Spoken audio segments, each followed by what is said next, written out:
gentlemen, welcome to another brand new episode of the Geek Buddies! Hey! Well, we're back again this week with another week of geek news to have fun, hanging out, talking about all the things going on in the world of entertainment and in the world of geekdom. I am one of your hosts. I am the outlaw, John Rocha, joined as always by these two gentlemen. I am Michael Vogel. I'm a writer and producer of animated TV shows and movies. And this is Shannon McClung. I'm an animation writer and a television actor where you may have seen me on Silicon Valley, Brooklyn Nine-Nine, and House. Sure, House. I like Sure. it. All of it's there. All of it's there. But you don't. What's that, Mike? Yeah. Cool.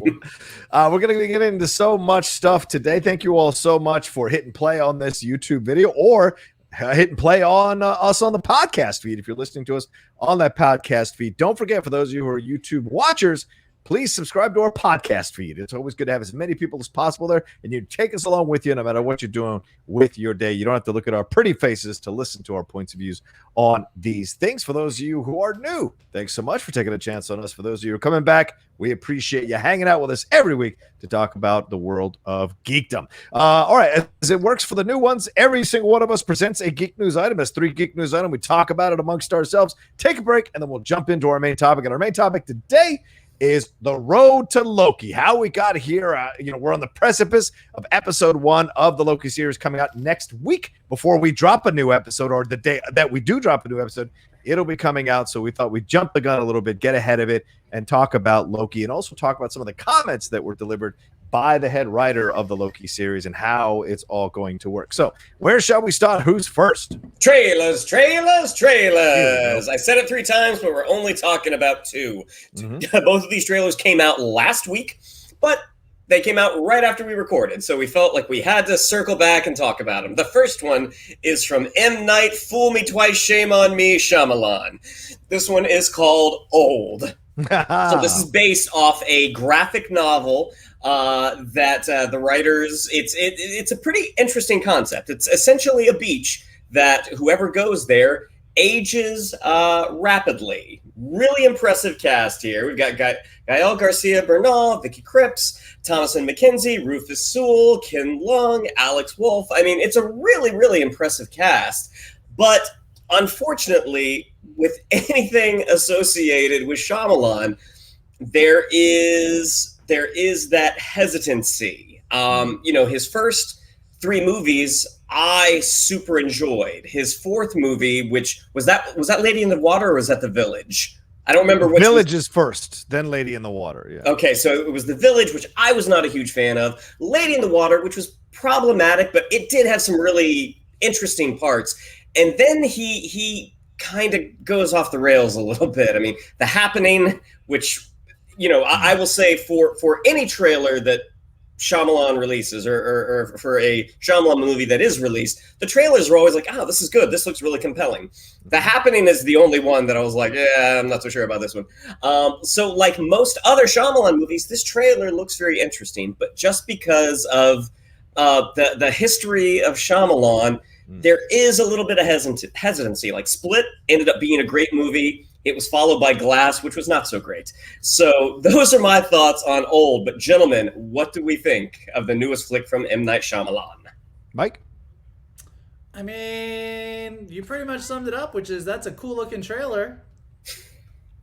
I mean, okay. Listen. I think it's a cool concept. You go to a beach, you age rapidly. It sounds like Fort Lauderdale. But like in typical, it's exactly what Shannon said. Like, there's been enough times where M. Night Shyamalan has been like he has a gimmick that he does, which is I'm going to show you something and then I'm going to wave my hands and it's not what you thought it was and it was something else. And he's relied on that for a long time, and maybe he's not relying on it here. But you watch the trailer and you're like, okay, well, what is the reveal? What is the trick? What is the thing that's here? And I think that at this point, he kind of, to follow Shannon's sort of trajectory of Shyamalan's career, I was kind of cool on him. I remember we all went to go see Split. I was really pleasantly surprised. It was really neat. And then when you found out that the twist at the end of Split, more than anything else, was that it was part of the Sixth Sense universe. and then Glass was coming Unbreakable. out. Unbreakable. Sorry. Unbreakable. My bad. Yeah, the Unbreakable universe. And so then you kind of get to Glass, and you're like, all right, well, Unbreakable was great. Split was kind of a nice surprise. Where are we going to get? And then you kind of got Shyamalan again.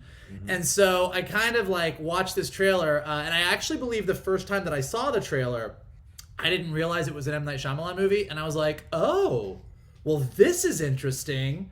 Ooh, I'll go see this. And then it was like, M. Night Shyamalan. And I'm like, man, come on. All that being said, I will probably see it and come on here and complain about it. So look forward to that. Well, I liked this trailer. I was excited by it. I like the mystery of it. Very interesting. It's, of course, every Hollywood actor's worst nightmare, going out onto the beach and aging overnight 50 years. I love this idea of the fear of this, right? What is in this tunnel? What is in this place? What are these symbols that they find? What do they signify? And I think Shannon was on point here by talking about the greatness of this cast. This isn't just a name cast. These are actors with depth and complexity. They've done a lot of independent films, films that really require a lot of emotional depth to them to bring these characters to life. In these films, Thomasin McKenzie certainly kind of just slowly making a name for her step by step. She's got the new Edgar Wright film coming out as well. Alex Wolff, I've interviewed him a couple times. Great dude, very smart kid, knows where he's going with his career. A lot of people involved, Gail Garcia, but certainly Vicky Krieps out of Phantom Thread. So I like this entire cast, but I do think you guys are being a little bit unfair with M. Night Shyamalan, because apparently Ridley Scott can direct 30 pieces of turd, and you guys are still okay with the Ridley Scott film. But if M. Night does 2 or 3 pieces of turd, all of a sudden it's, I'm cautious. I'm a little cautious. And so, he's made some bad movies in the past. I don't know a director who hasn't. But he's kind of found his rhythm again with producing Devil, and then doing The Visit, and then of course with Glass. Oh no, sorry, the other one with Split. And I liked Glass. I don't concur with Shannon's points of views on Glass. I enjoyed Glass, so I think he's in a good spot again. He went through a bit of a mid-career swoon, you would argue, but I feel like he's found his rhythm again, and so I look forward to seeing what he does with this. Plus, I think he's learned smaller budgets is the way to go. When he goes too far out, it becomes an issue. And I would throw Glass in that mix as well, because I know a lot of people didn't like that film. So, first of all, I'm just saying. From Prometheus on, Ridley Scott can fuck the fuck off. So, first of all, hold on a second. Okay, go ahead. Prometheus and whatever the one that came after, was it a Covenant? What was it? Yeah, Alien Covenant, yes. Those 2 movies can get the hell out. They're so awful. Right. So I disagree with you on my Ridley Scott can do everything. He's on my list too. I would push back on, as a director, I think M. Night Shyamalan had Split, and aside from that, I don't know that he's found his rhythm. So I would argue that point a bit. Well, people are liking Servant, his show on Apple Plus. It's second season now. People are giving it glowing reviews. That's fair. I've not checked out that. I will just say that I do think that in general, M. Night Shyamalan at this point has sort of earned a reputation for to exactly what Shannon said, for selling you on a really cool big idea, and then maybe not sticking the landing the way he did earlier in his career, or sticking the landing more sporadically. All right, but we're about to hand Superman to J.J. Abrams. You want to talk about not being able to stick a landing? How come he doesn't get the same kind of negativity towards him that M. Night Shyamalan does? I mean, Shyamalan started out with four. I would argue 4 really good movies. Then we get to Lady in the Water, which is arguably half and half. The Happening, certainly not a good movie. Then Last Airbender, which everybody spits on, and rightfully so. After Earth, nobody liked. But then it felt like he went away for a bit and came back with The Visit in 2015, like I said, then Split and Glass and Servant. So, at some point, people make mistakes in the middle parts of their careers trying to figure out where they belong, and now he's found maybe a little bit of them. But I hear you. Maybe we need to see a couple more good films from him, or will he always carry the stigma of, I don't know, every single time he does a movie? I think until he has 2 or 3 big ones in a row, okay, that stigma is going to stay, because the difference between a Ridley Scott and an M. Night Shyamalan is M. Night Shyamalan is writing all of his movies as well. Like these are fair. Beginning to end, these are his vision. Now, Ridley Scott, he obviously he has an impressive name. Like you attach him to a film, it's going to get eyeballs on it. But there are times, like any director, sometimes he's a hired gun. He comes in, he does the job, and that's it. And he doesn't have the level of emotional attachment to his movies that you can tell Shyamalan does. Like all of the Shyamalan isms that all of his movies have, Ridley Scott, I don't feel has those. I mean, I think Shyamalan has a very, very shallow bag of tricks. And when he has a solid script that he's working with, that he wrote, then those tricks can work really, really well. But in the times when he hasn't stuck the landing in the writing, he's not going to be able to stick the landing with the directing. All right. I give him a little bit more grace because he does write his stuff, whereas Ridley is a hired gun. There's a difference. There's a higher degree of difficulty writing your stuff and directing your stuff and pulling it off. And I think he's done it more often than he hasn't. But I hear your points. I can see. Go ahead, Mike. What were you going to say? Because I can go through 10 terrible Ridley Scott films. Anyway, go ahead. I think The Counselor? I think Shannon makes a good point. Like every director, I can go through the Steven Spielberg movies that I'm not the biggest fan of. So I think it's less an issue of did you make a stinker or not? Because I think any director, any writer, any actor that we love, everyone has made bad movies. You are correct about that. I think Shyamalan specifically has you make movies that you keep relying on kind of the same thing, and that thing doesn't always serve you. It's like when you look at the movies that he's directed, it's not that this was a great movie in this way, this failed for this reason, this failed for a different reason. There's sort of this, like I said, it's like a smoke and mirrors thing that he does. There's a reveal in the reveal, and because he's writing and directing, that's sort of his thing. And so when that doesn't work, because like I will say, like you're right, the trailer for Old is a great trailer, and it could be a great movie. What I am banking on, and I would be more than happy to be wrong about this, is you watch his trailer and you go, all right, well, what's the trick? Like what's the reveal? Oh, right. You're waiting for the reveal. Yeah. This is an M. Night Shyamalan movie. So so there's an expectation of a thing. Yeah. And when you sort of know what you're going in, what the trick, what the idea of the trick is going to be, even if you don't know what the specific is, the trick either works or it doesn't. And I think what we've seen like with The Village and some other things where you get to the end and you're like, oh, that's the trick? Okay. Yeah. Yeah. And I think that's what I think the difference with his movies specifically in a Ridley Scott or somebody else is that you sort of are banking on what's the trick. So maybe he'll get away from that in this. Yeah, well, maybe he's his own worst enemy. Like he created that expectation, and that's what really launched him into stardom. So now people are like, well, what are you going to do next? What's the next thing? And so we'll see. Maybe you're right. Maybe he does branch out of this thing, or maybe he kind of adjusts his approach to horror and still has the trick, but like with what Jordan Peele did with Us, the trick is more effective than you think. And so maybe. It's certainly possible. Well, that one is coming out July 23rd. And our next trailer is for a movie that comes out the following week on July 30th. We got the full trailer for Jungle Cruise, starring Dwayne "The Rock" Johnson and Emily Blunt. Has some other big names in there. Has Paul Giamatti, Jesse Plemons, Edgar Ramirez. So Disney, since 2003, has been trying to recapture this lightning in a bottle that they found with Pirates of the Caribbean. They have tried to relaunch other franchises. They resurrected Tron with kind of middling results. They had a huge bomb with The Lone Ranger. They had kind of an unfair bomb, in my opinion, with John Carter. And now they're going to Jungle Cruise. Now, on paper, this movie seems like it should just knock it out of the park because you have the Disney machine, you have The Rock, you have it based off of a property. I mean, everything about it just seems like this should be a blast. And especially a blast for me. I mean, these types of movies, like I love a treasure hunt. This trailer, I mean, you get a little bit more of the effects, a little bit more of the story.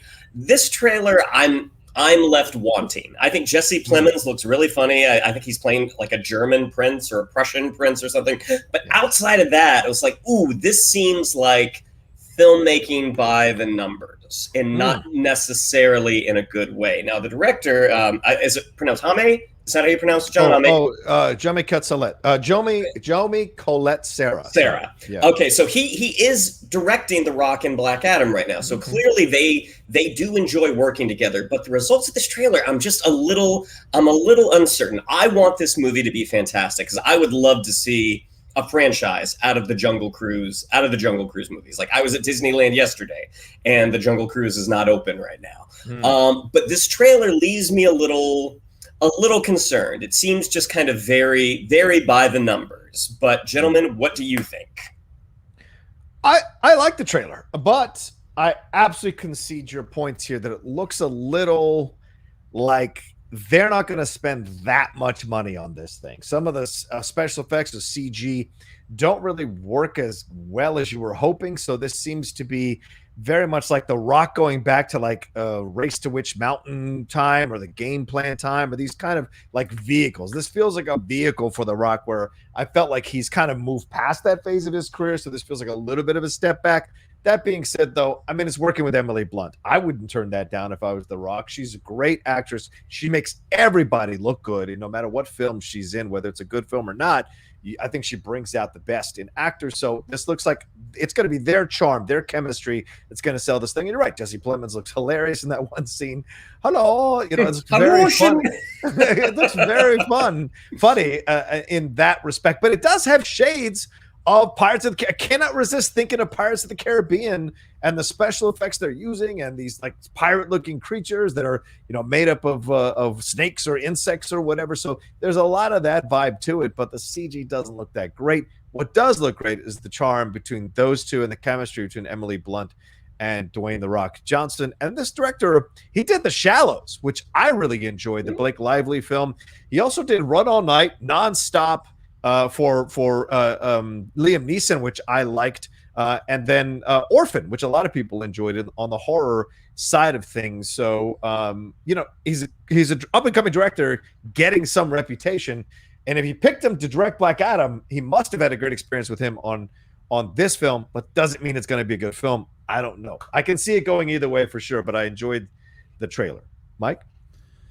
Yeah, I know when the teaser came out, I was more excited about it, and Shannon was more hesitant, and Johnny, I think you were on the more you were in the middle somewhere. But I will say that the more I see of it, the more that I am like, well, this could go either way, because I do think that the two of them are very, very charming. But I do think what's the name of Davy Jones' ship in Pirates? Oh, the Flying Dutchman. The Flying Dutchman. Mm-hmm. Yeah, so all of the weird sort of creatures they're fighting do kind of look like the pirates and the Flying Dutchman.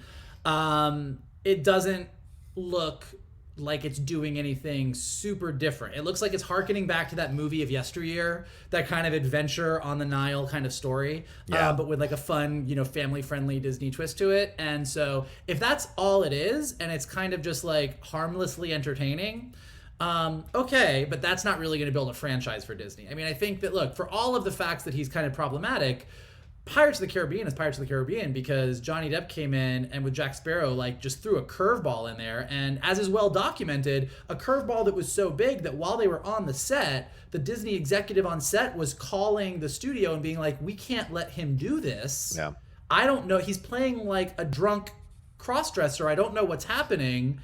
He's going to ruin the movie. And in point of fact, it is sort of that point of difference that made it not just a paint-by-numbers Pirates movie. And so I do think that similarly with this one, if there's not something that really makes it stand out and feel different, if it's just sort of a retread of all the kind of action movies that we've seen before, it'll probably come and go, and it'll have a nice little home on Disney Plus, and people will watch it occasionally. But I don't know that it'll build a franchise. So I'm kind of, I would love it if there was something more.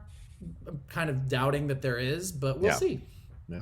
Well, as Vogel said, it will also be on Disney Plus Premiere on July 30th, as well as in theaters. Cool. Are we going to see it in theaters? Are you going to go see it in a theater though? Oh yeah, of course.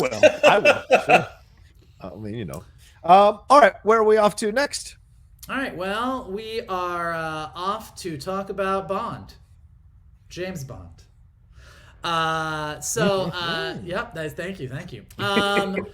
So John Logan, who is one of the writers who's worked on James Bond, he worked in Skyfall, Inspector, wrote an op-ed in the New York Times this past week about sort of the whole Amazon MGM merger.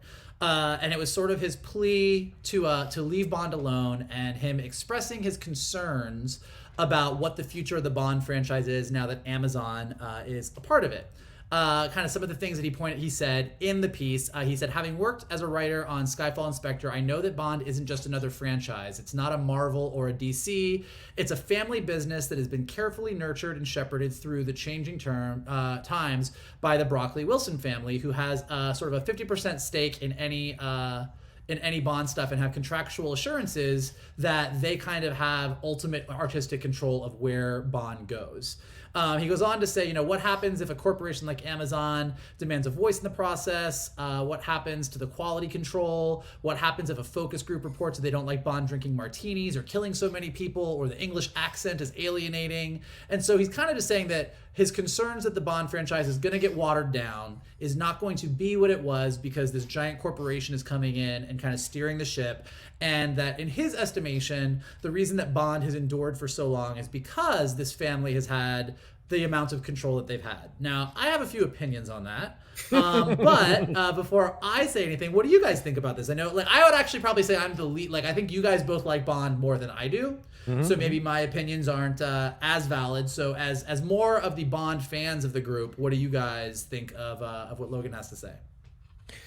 Well, I'm not actually a big Bond guy. I mean, I can go and watch them and enjoy them, but I'm not a huge Bond guy. And I do think he has a point that Amazon, being this sort of massive, this massive media giant, they spend a lot of money.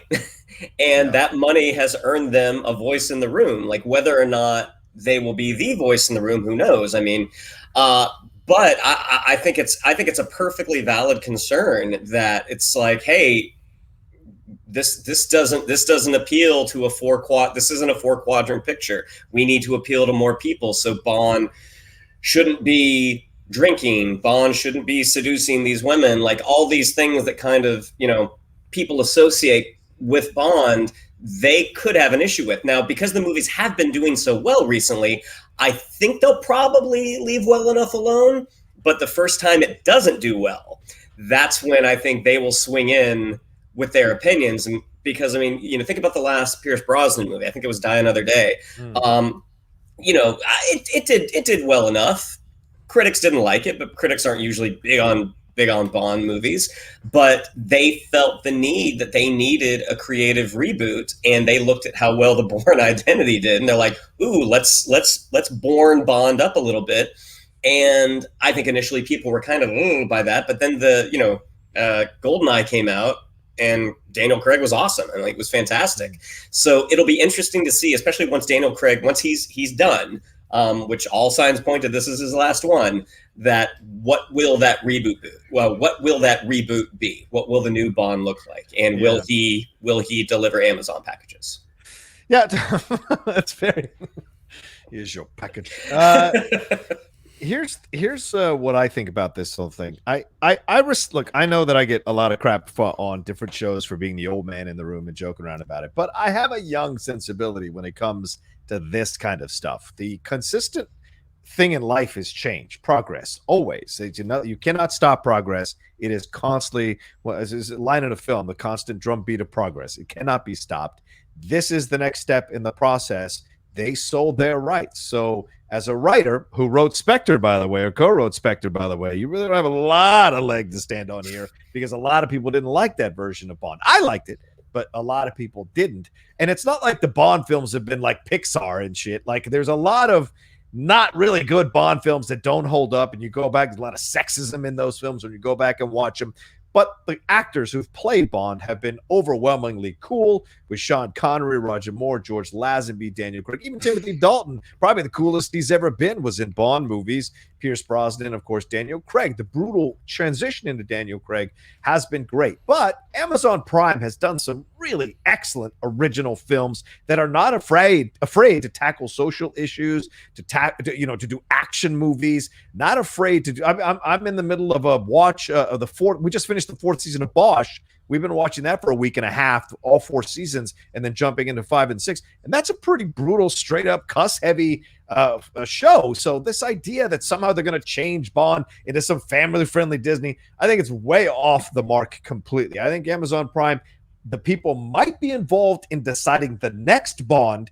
In that way, I think they have a right to at least be in the room and have their opinions heard on where they want to go. But I really don't think Amazon Prime is going to sit here and be like, no, we got to turn it into Fast 9, James Bond Fast 9. There's no way. I think they're going to understand why the fans love Bond the way they do. And if you mess with that formula too much, fans are going to turn on it. So that's my overall opinion.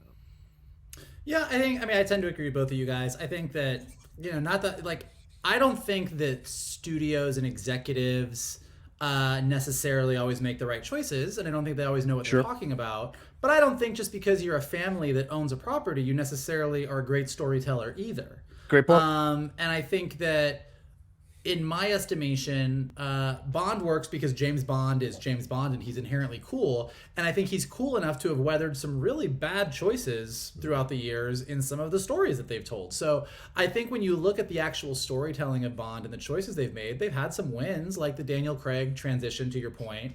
And I think that, but I don't know, how much of that was their choice? How much of that was a studio executive saying, hey, this guy's great. Hey, we should bring in Phoebe Waller-Bridge. Like, I feel like this article is kind of painting a very simplified picture of how things work.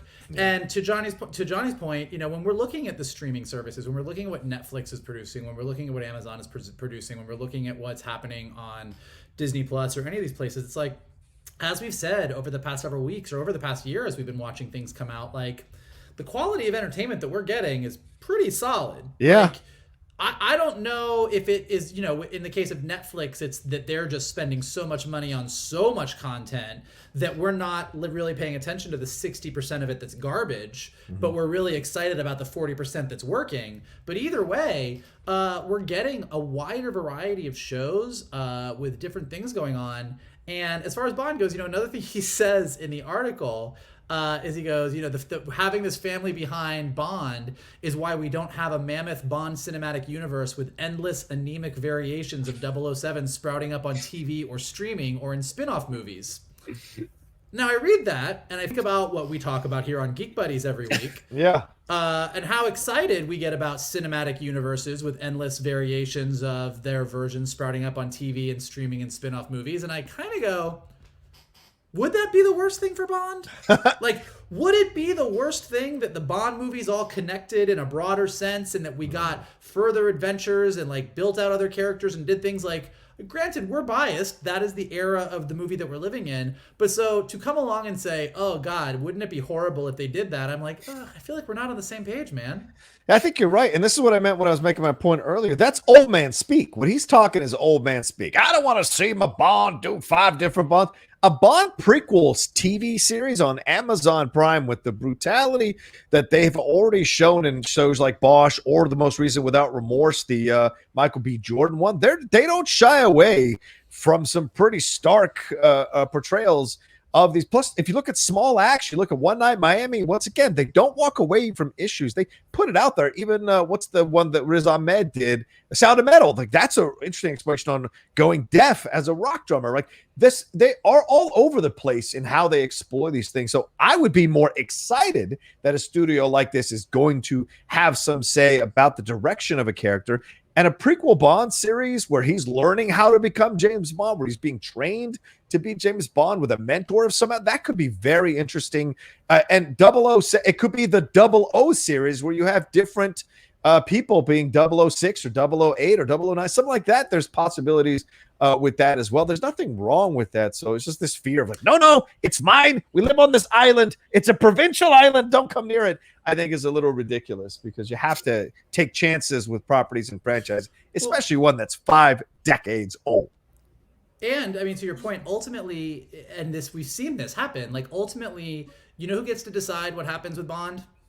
the audience. Right. Like Yeah, that ultimately is how it works out. We look for better or for worse, and whether you like it or dislike it, you look at that new trilogy of Star Wars, which we've talked about plenty, and you can see that just given the fact that some fans didn't love Force Awakens, some fans didn't love Last Jedi, most fans don't love Rise of Skywalker, and you can see that because of the way that the fans reacted to those movies, Disney and Lucasfilm as a company sort of shied away from those and are leaning heavier into Mandalorian and Bad Batch and Ahsoka Tano, and Filoni is that creative producer. And so you can see that, like, ultimately what we like, we get to choose. And maybe it takes a while to get there, and maybe it takes a while to steer the ship, but you see what's working and you see what responds. So yes, if all of a sudden Bond is an American who hates martinis and works all day as a data analyst and nobody watches it, I'm pretty sure that we will get back to the Bond that everybody wants to see,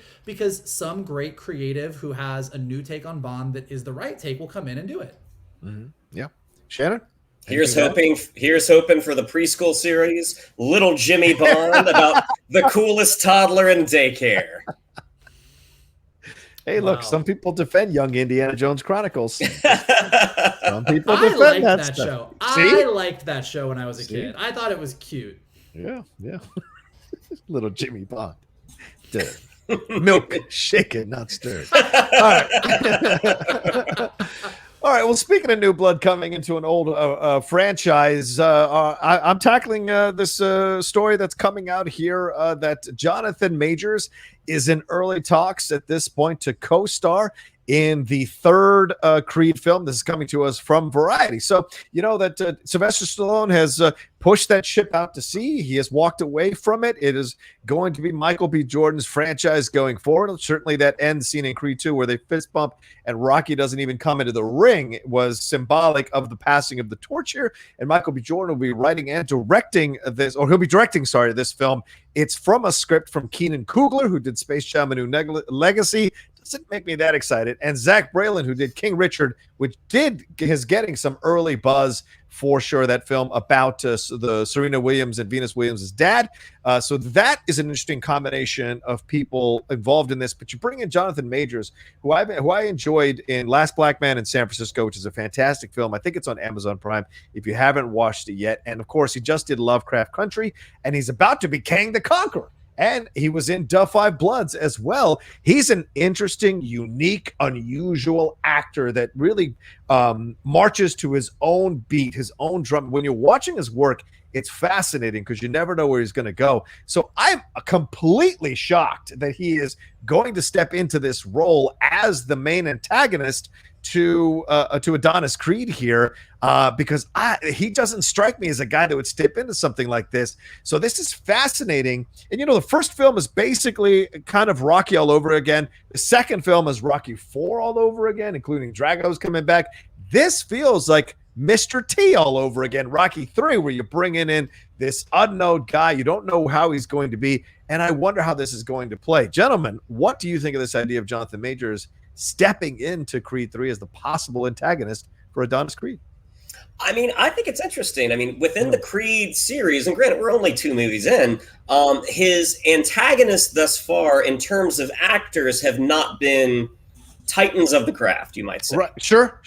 You know, the first movie was more about his relationship with Rocky. The second movie, it was a lot of Rocky and Drago. I mean, Florian Munteanu did a stellar job. Like, had the audience not been aware that this guy was a fighter, didn't have a ton of acting experience. I mean, he did phenomenal. I think the fact that you're getting an actor of the caliber of Jonathan Majors, I think points to an interesting story, because it's the first time that they're really getting someone with a lot of depth to play the antagonist. In terms of like a career choice, I mean, Jonathan Majors is making some very, very interesting moves. Yeah, I mean, you look at The Last Black Man in San Francisco, this is very much a character role. This is an eccentric guy. You go to The 5 Bloods, where, I mean, he is essentially the young lead. He's the young buck amongst this group of Vietnam vets.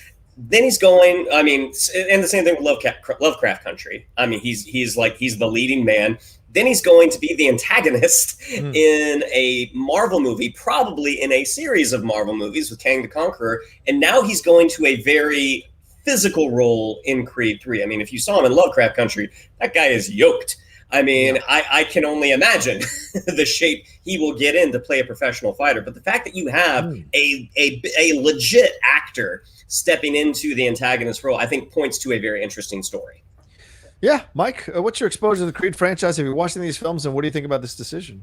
Yeah, I love the Creed franchise, actually, more than the Rocky franchise for me, because Rocky wasn't necessarily my jam as much growing up. And I think the Creed, actually, to the whole Bond conversation we were talking about, I think Creed is a perfect reason why you do need to bring in new blood and be open to change, because I think that they managed to sort of tap into a way to sort of pay reverence to the Rocky franchise while telling a brand new story that's going to capture a brand new audience. And so I really like the movies.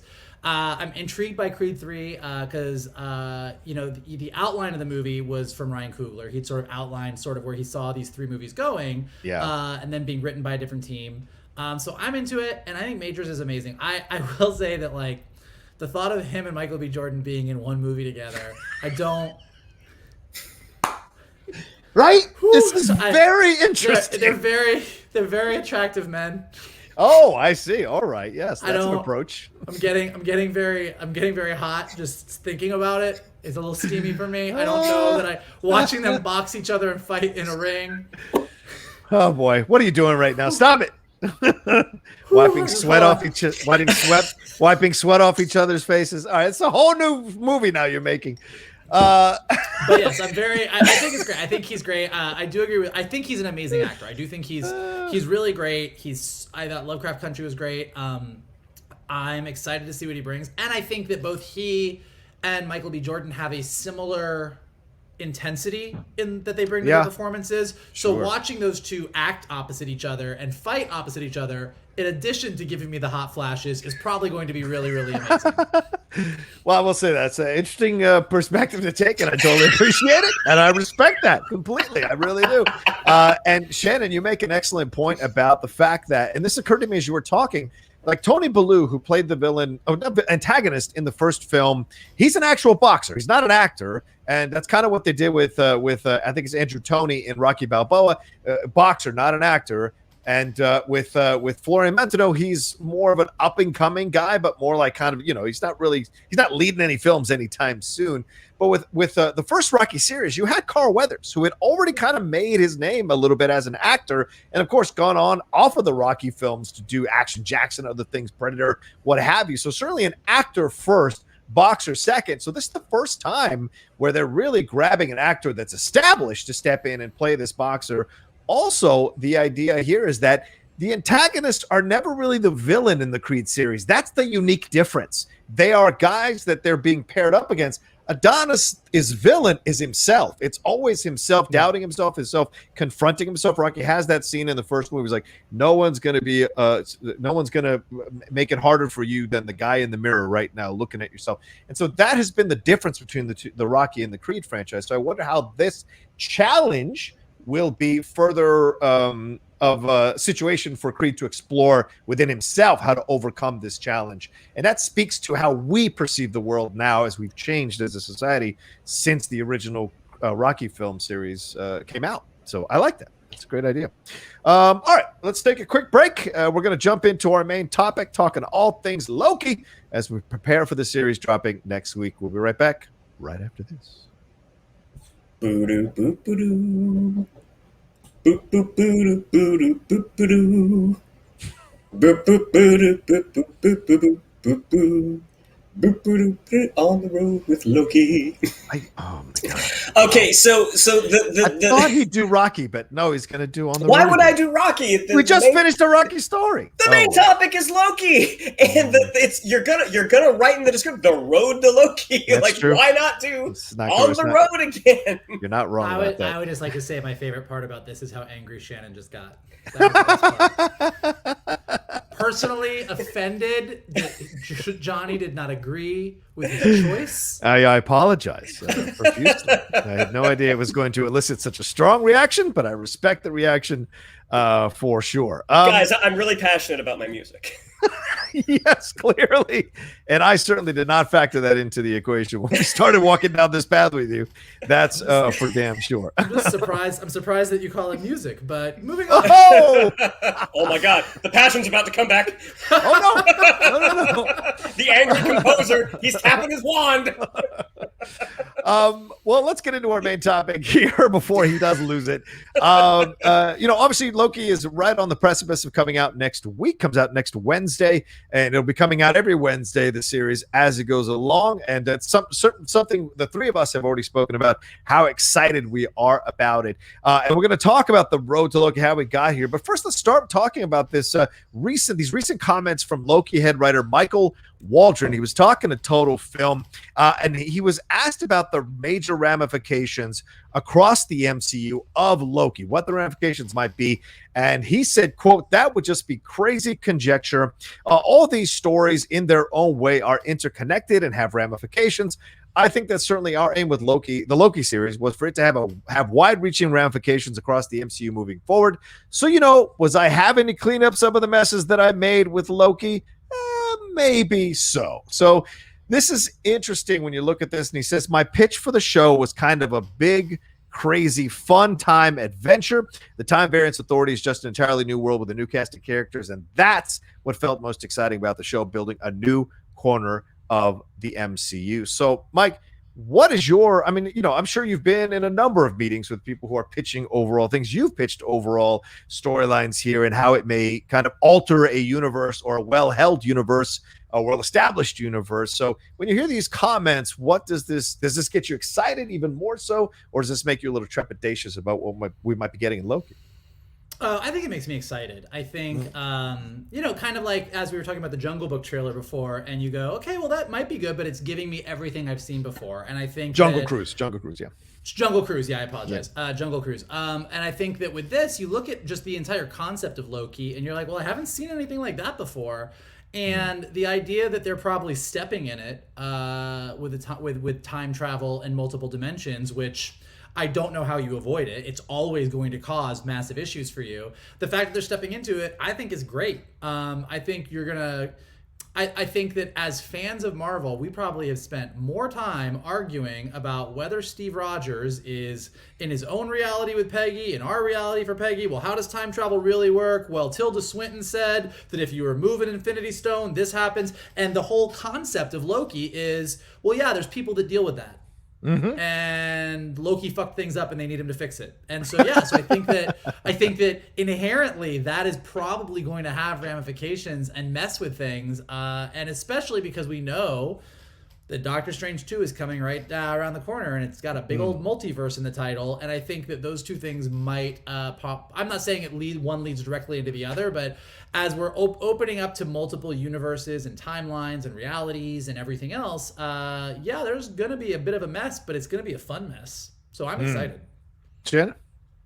Yeah, I would think in different hands, in different creative hands, without a track record, this type of thing would be worrisome. It's like, ooh, those are some shaky bridges you're building right now. But because they have that record, and we're getting into this fourth phase, which we still don't really know what it is. We know we're getting a lot of new characters, but we really don't know what it is. And you think about the other things that could potentially have ramifications down the line, automatically you think of WandaVision.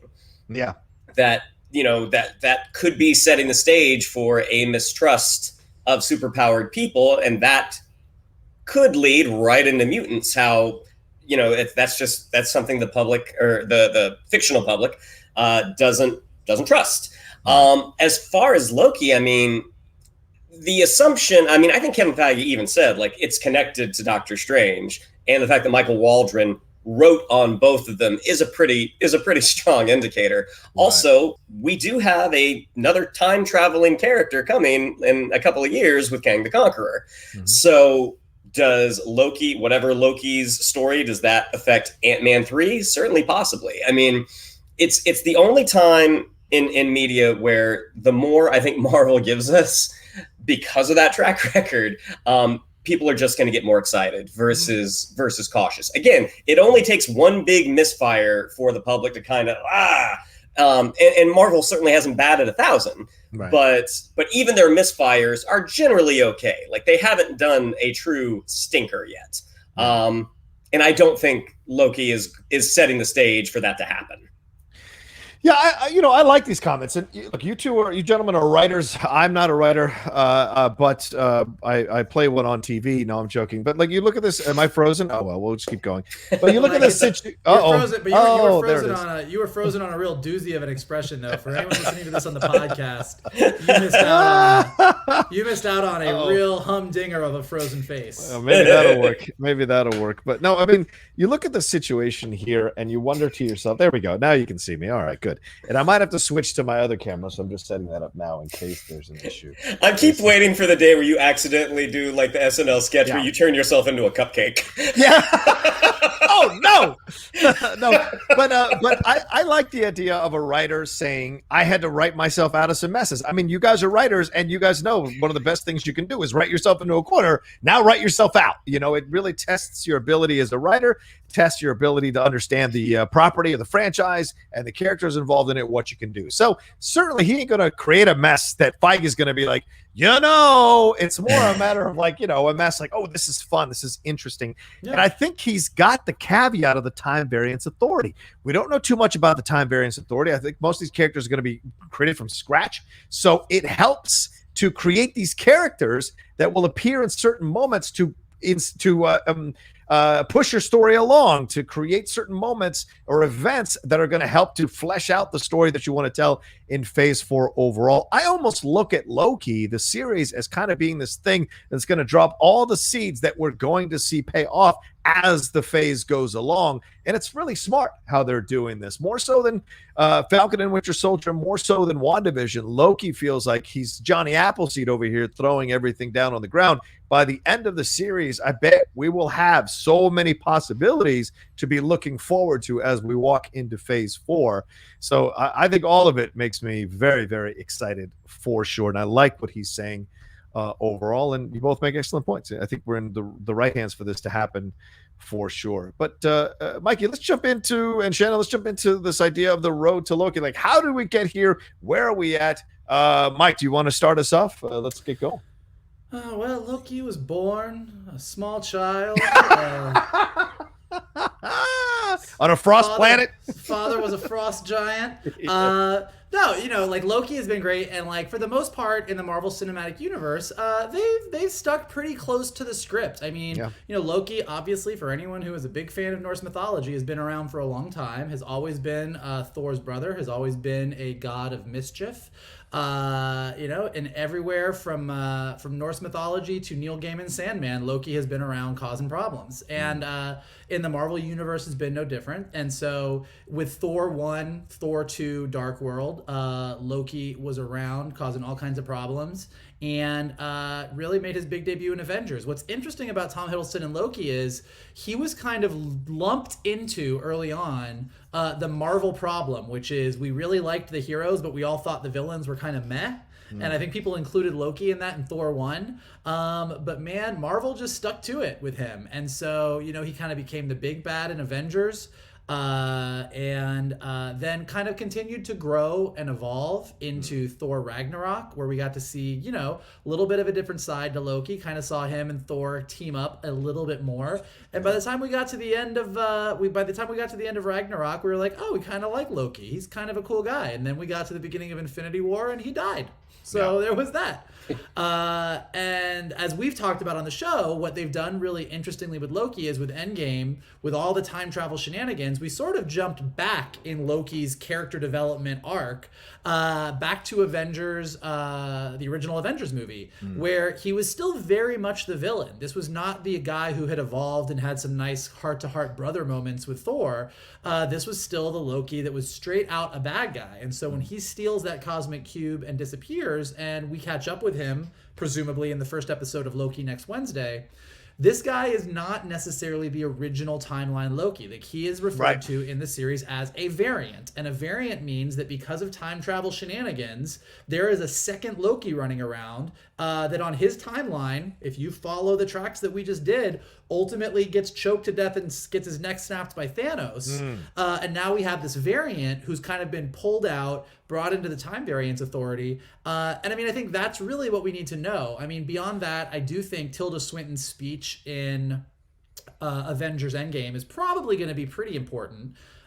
Just when she's explaining to Bruce Banner kind of how the Infinity Stones work, and that when you take a stone out of its reality, it causes all of these variant timelines and all these bad things that can happen. And when you look at sort of the mystical map that she draws and all the tendrils that come off of it, and you look at the Loki trailer and you see kind of them explaining what Loki did, there's definitely a similarity there. And so this idea that Loki doing what he's done has sort of caused a bunch of issues that only a Loki can fix is kind of like that's where we're at. And that's your watch list if you want to go and get ready for next week. That's for sure. Did I miss anything? Anything else that you guys think is essential that we should cover as far as Loki goes in the Marvel movies? Well, I think there's a possibility that we will. I think we bring up a great, interesting point that we'll see multiple Lokis, at least two Lokis in this. There's bound to be a confrontation. I mean, we saw two Hulks in Endgame, right? The more adult, intelligent Hulk watching the Beast from the first Avengers and being embarrassed by that. So there's already a pattern of that happening. So why wouldn't that happen in this situation? And there've been a lot of rumors about a female Loki. So this idea, and we saw in, what was it, in Dark World, where he could turn into Captain America like that. He could turn in, he's turned into Odin, no problem. So certainly the idea of him impersonating other people in certain situations, we have walked fully, I think, and we will with this show, fully into the comic book world. I think we're out of this idea of the superhero films. We are now fully into the comic book world. And by that, I mean, no death is ever permanent. No one's really gone. Anything can happen. The second you introduce the Time Variance Authority, as Michael did a great job explaining what the variant means, that could lead to so many different things, right? What happens with Gamora? What happens with Nebula? We saw two Nebulas in Endgame as well. Two Gamoras? What happens with all these situations? Is there a way to bring Black Widow back from Vormir? I don't know what that whole situation is. Is there a way for him to stop his neck from being snapped? And if he stops his neck from being snapped, or Idris Elba from dying, is there a way to turn that whole thing around? And if he does, how does that affect the overall ending that we get? Because remember, Doctor Strange said, one way this thing works. There's only one way that you guys defeat Thanos. So if him messing with it means that they don't defeat Thanos, how far is this show going to go? The possibilities are endless, and it's exciting for sure. Yeah. I mean, the fun thing about the Loki character, and this has happened sometimes with Marvel, is you get happy accidents. Thor does have a rogues gallery. It's not a huge rogues gallery, but he does have more than one villain. Right. But you saw, using Loki as the villain in Thor and then using him in Avengers, that seemed like a pretty natural connection. Thor gets introduced to Earth. Eventually the Avengers are going to assemble. So you need a big threat. You need a galactic threat. And Loki is a pretty easy one to use. They don't kill him very deliberately. And then in Thor 2, I think, despite what people may think of that movie, I mean, I personally enjoy it, but I think that was the first time the audience really saw the chemistry that Hemsworth and Hiddleston had as actors. Them having, anytime a hero has to team up with his arch enemy, it makes for an interesting story. But then you also saw how well they played off each other. And it was real oh, this is funny. And Loki always had sort of a villainous, charming humor.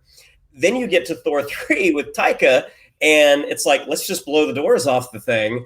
And let's let both of these guys be funny. And you saw how funny they both were, and how funny they could be with each other, and how that kind of deepened that connection, which makes Infinity War all the more tragic, because you get the sense that maybe Loki has turned a corner, that, at the end of Ragnarok, he talks about giving him a hug.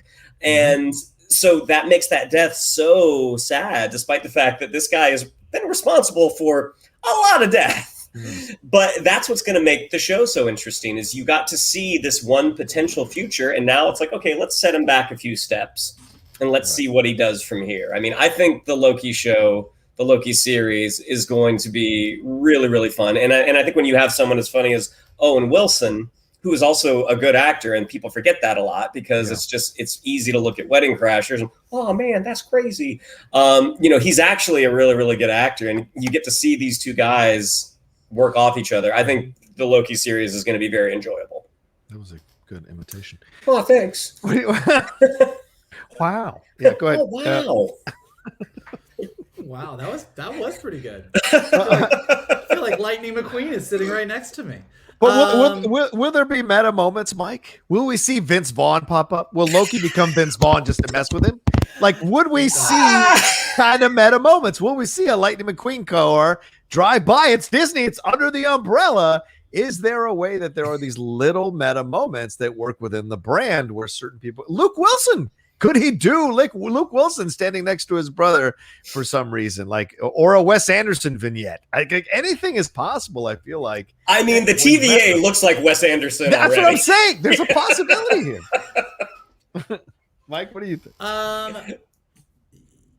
When you have Rick and Morty writers involved, I think that is probably on the table. But it's also like a little goes a long way. Like that's one of those things that could either make or break. Like that's a cute little Easter egg or a nod. And if it's too much, you're like, okay, now you've taken me out of it and cheapened the whole thing. So it's a balance, but. Like Shannon has said, I mean, I think at this point there's a level of we trust the direction they're going. I do like what you said, Johnny, about us stepping fully into the comic book world, because I do think that what Marvel has done quite successfully as they've gotten to the end of Phase 3 into Phase 4 is all things that you thought. There was a time where when Guardians came out, everybody was like, holy shit, they have a talking tree and a raccoon. Is there nothing they can't do?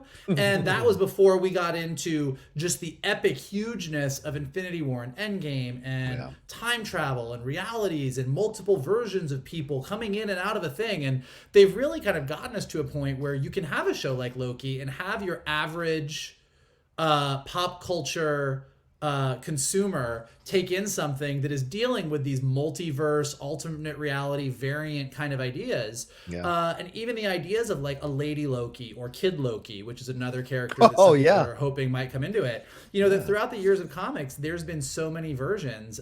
Lady Loki, I believe that Sif from the Thor movies, I think Sif's spirit was missing and there was a human body that was supposed to inhabit her, and like Loki's spirit inhabited her instead and like became Lady Loki. And she was in the comics for a good long time. I mean, she was in Dark Avengers with Norman Osborn. Like Lady Loki wasn't just a one issue and done. I mean, she was around for a while. And Kid Loki, probably most famous for people who read Young Avengers, the second big arc of Young Avengers, but he was pretty interesting too. So the fact that the comics have these different versions of this character and that this is a series that is dealing with different versions of Loki that's going to allow us to see these sort of different aspects of it. I mean, that's some exciting stuff. I mean, there's a good chance that Lady Loki comes in and outshines Tom Hiddleston and becomes the Loki of the Marvel Cinematic Universe. Like, who knows? Like, anything's on the table. Any excuse to have Jamie Alexander be a part of the world more, I'm 1,000% behind for sure. And she's supposed to be coming back in the new Thor movie as well, which they just finished wrapped shooting. But also this possibility, do you think we'll see them launch any characters out of this Loki series, right? Are they going to allude to Fantastic Four? Are they going to allude to a possibility to be X-Men? Do you think, is it Gore the God Butcher who's going to be the villain in Thor? Do we see a glimpse? Do we see a little bit of something that teases what might be coming down the road there? Do we see Hemsworth show up as Thor? Do we see Evans? Remember, there were all those rumors that Chris Evans was coming back as Captain America. Does he come back to do a little bit of a cameo in this movie, even though he denied it? Is there in the show? Rather, is there a possibility that he shows up? I think there's so many things that are on the table. And Renee Ruth, does he reverse his mother's death? Right? Does he find out his mom dies during the events of Dark World and turn that around? There's all kinds of interesting situations here for sure. Well, what is interesting is, I mean, I think I think Tom Hiddleston actually said this in an interview. Introducing the God of Chaos into the Time Variance Authority. Bad plan. Yeah, man. Bad plan, Mobius. Because like, look, all the things that you're saying about reversing someone's death or changing something or doing this is exactly what the Time Variance Authority is designed to avoid from happening. I mean, their job is don't fuck with these timelines because you cause problems. And you've introduced a character in Loki who's going to go to other realities and meet other versions of him who are equally as chaotic. And I have a feeling they probably like bit off way more than they could bargain for, which is why Disney Plus has already greenlit a season 2.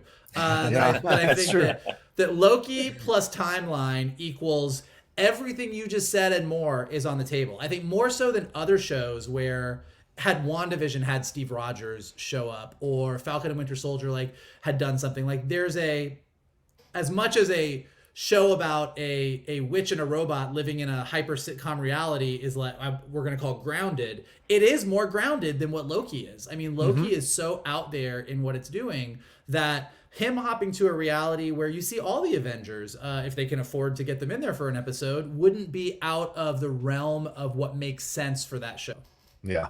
All right. Shannon, any final words on this as we wrap up? I mean, in that shot where it looks like he's taken on the DB Cooper role in that plane. I mean, he does say Heimdall and brother is like, get ready. We see the Bifrost happen, whether or not Idris Elba and Chris Hemsworth are on the other end of it, we'll see. But I think, as Vogel said, with a series like this, nothing is off the table. Yeah. I mean, we haven't seen Hela since Ragnarok, so just saying. There's a lot of stuff to explore here. For sure. It'd be very, very interesting. For sure. All right. Well, there you go. I hope you enjoyed our Road to Loki conversation and the entire episode overall. We appreciate you all downloading this if you're listening to us on the podcast feed or hit and play here on the Outlaw Nation YouTube channel for the Geek Buddies show. Shannon, what do we have to tell them? Yeah, if you'd like to follow us on social media, on Twitter, it's at @geek_buddies, on Instagram at @the_geek_buddies. If you'd like to follow me on social media, on Twitter, it's at Shannon_McClung, on Instagram at Shannon the Geek Buddy. If you would like to follow Mr. Vogel, it is at MKToon. If you would like to follow Mr. Rocha, it is at The Rocha Says. Mikey? Listen, guys, we got Geek Buddies every week. We got Bad Batch every week. Starting next week, we got Loki. We got a lot going on. We want to invite everybody to this party because we are doing a whole lot of geek talk. And so here's how you can help us bring more people to that party. Hit the like button below. Subscribe to Johnny's Outlaw Nation page. Leave us some comments. We love engaging with you guys. We love hearing what you guys have to say. Let us know what you think is going to happen in Loki. Let us know how excited you are to see both of those hot men's in Creed 3. Because I know I am. Then the other thing that you can do is if you are listening to us on your podcast, whether you got it on Anchor or Spotify or Apple Podcasts, rank us there, leave us some stars, leave us some comments. It helps us go up so that more people can find us. And of course, the best thing that you can do is to retweet this video, post it on your Facebook pages, send it to your friends, just pass us around. It's good to be the more Geek Buddies, the better. Yep, there you go. All right. Well, thank you all so much again, and we will talk to you next time. Like Mike said, the Bad Batch reviews continuing every weekend with Laura Kelly, and then next week Emma Fyfe returns to the Geek Buddies to be our guest for these Loki reviews. Emma Fyfe coming back on. It's going to be a lot of fun to be back again with Emma. We had such a great time doing WandaVision with her, so look forward to that coming soon. And we'll talk to you next time with another brand new episode of the Geek Buddies! Hey!